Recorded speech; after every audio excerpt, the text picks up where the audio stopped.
अखिल भारतीय छावा मराठा युवा संघटना, अण्णासाहेब जावळे पाटील, नानासाहेब जावळे पाटील आणि विजयकुमार घाडगे पाटील ही नावं महाराष्ट्राला काही नवी नाहीयेत.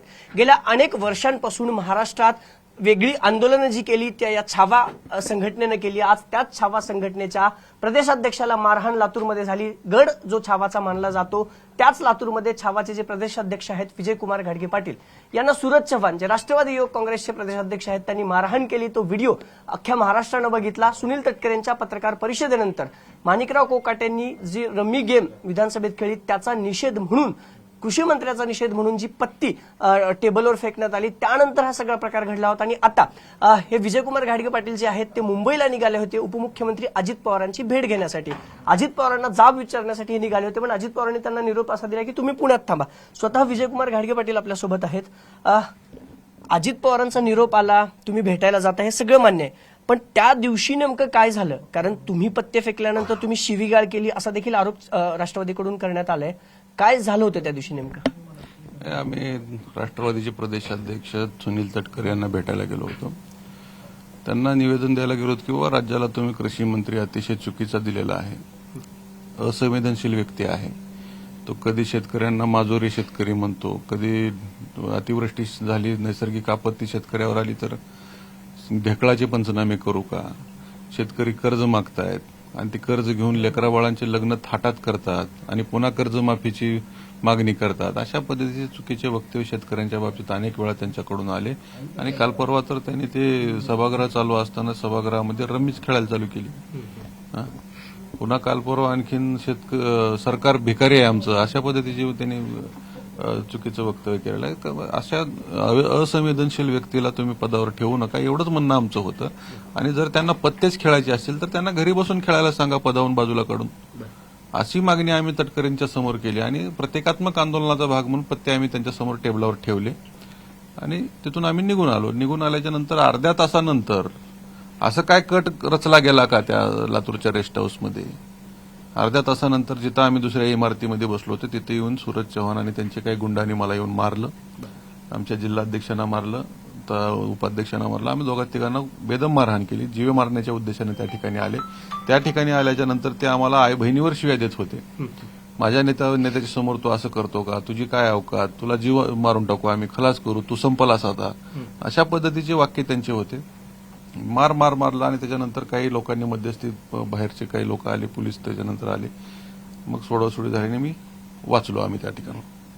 प्रश्न मला हा विचारायचा, जे रेस्ट हाऊसचा दाखला तुम्ही देते ना तो छावाचा गड मानला जातो. अण्णा जावळ्यांच्या अनेक बैठका तिथं झाल्या, तुमच्या बैठका व्हायच्या, तिथं देखील तुमच्यावरती हल्ला झाला, पण तुम्ही प्रतिहल्ला केला नाही. कारण छावा ही आक्रमकतेसाठी ओळखली जायची, अधिकाऱ्यांना वेठीस धरण्यासाठी ओळखली जायची.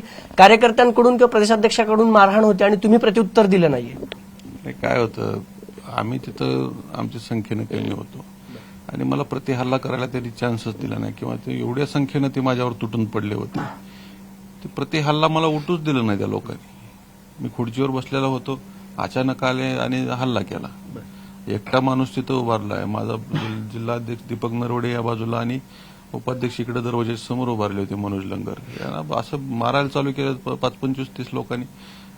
तेवढ्या लोकात कोणीतरी काय करणार आहे का? मी काय आंध्र प्रदेशचा हिरो बिरो आहे त्या पिक्चर मधला का 50-50 लोकांना एकदा मारतो काय? असं पण नाही ना.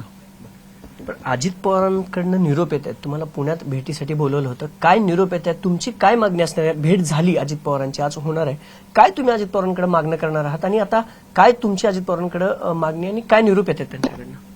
नाही, अजितदादांना मी काही फोन केला नव्हता भेटायचं. मी काल रागाच्या भरात माझ्यावर अन्याय झाला, माझ्या सहकाऱ्यांना मारले, मला मारले, त्याचं मला उत्तर दादाकडून पाहिजे म्हणून मी काल लातूरून निघालो.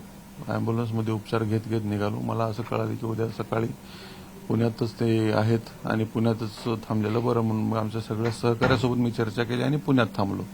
मग आता असं समजतंय की थोड्या वेळात काहीतरी निरोप येणार आहे आणि कुठेतरी भेटायचं ठिकाण ठरते आणि तिथं जायचं आहे. ठीक आहे म्हणलं, भेटून माझं जे म्हणणं आहे ते मी मांडणार आहे. नेमकं आमचं चुकलं काय? अजित दादाला मी एवढंच म्हणणार आहे की आमचं चुकलंय काय दादा? तुमच्या प्रदेशाध्यक्षाला निवेदन दिलं आम्ही, म्हणजे आमची चूक आहे का? शेतकऱ्यांचे विषय आम्ही मांडायचे नाहीत का? काय कारण होतं आम्हाला मारायचं? तुम्ही शेतकरी, ही काय छावा संघटनेच्या एकट्या कार्यकर्त्यावर तुम्ही हल्ला केला नाही, ही महाराष्ट्रातल्या सगळ्या शेतकऱ्यांवरचा हल्ला दादा, एक लक्षात घ्या. आणि त्याचं मला उत्तर पाहिजे. तुम्ही का मारलंय मला त्याचं उत्तर तुम्ही महाराष्ट्राला दिलं पाहिजे. हे सगळं मारहाणीचं झालं. माणिकराव कोकाटेंचा हा सगळा विषय आहे. माणिकराव कोकाटे कधी रम्मी खेळताना सापडतात, कधी म्हणतात की शेतकऱ्यांना कर्ज शेतकरी काढतात आणि मुलामुलींचे लग्न लावून देतात. शेतकऱ्यांसाठी तुम्ही 2 आंदोलनं केली. अभिमन्यू पवार जे भाजपचे आमदार आहेत नवशाचे, त्यांच्या मतदारसंघात त्याही वेळेस तुम्ही मुख्यमंत्र्यांची सभा उधळून लावण्याचा प्रयत्न केला होता शेतकऱ्यांच्या याच्यासाठी. आता माणिकराव कोकाटेंच्याबद्दल तुमचा स्टँड काय? राजीनामा घेतला पाहिजे. कोकाटेंचा कोकाटेला राजीनामा नाही, हाकलून द्या. बरं या असला जुगारी कृषी मंत्री नाही ठेवायचा. बरं त्याला तो क्लबमध्येच शोभतो. तो कोकाटे क्लबमध्ये शोभतो, सभागृहात शोभत नाही. कोकाटेला हाकलून द्या. विजू घाडगे आपल्यासोबत होते. माणिकराव कोकाटेंचा राजीनामा घ्या, त्यानंतर अजित पवारांना भेटून आम्ही विचारणार की आमची नेमकी चूक काय होती. शेतकऱ्यांसाठी लढणं, शेतकऱ्यांसाठी निवेदन देणं हे आमचं चुकलं का. आता केएम हॉस्पिटलमध्ये आहेत पुण्याच्या. आता अजित पवारांकडून अधिकारी येत आहेत. अजित पवारांचे जे पीएस आहेत त्यांचं देखील बोलणं चालू आहे. नेमकं ही भेट कुठं होते, विजू घाडगे आणि अजित पवारांमध्ये बोलणं काय होतं, निर्णय काय घेतला जातो आणि माणिकराव कोकाटेंचा राजीनामा राष्ट्रवादी काँग्रेस अजित पवार गट घेणार का, हे पाहणं महत्वाचं ठरणार आहे. कॅमेरा पर्सन सचिन हंचाटेसह अभिजित पोते, न्यूज 18 लोकमत, पुणे.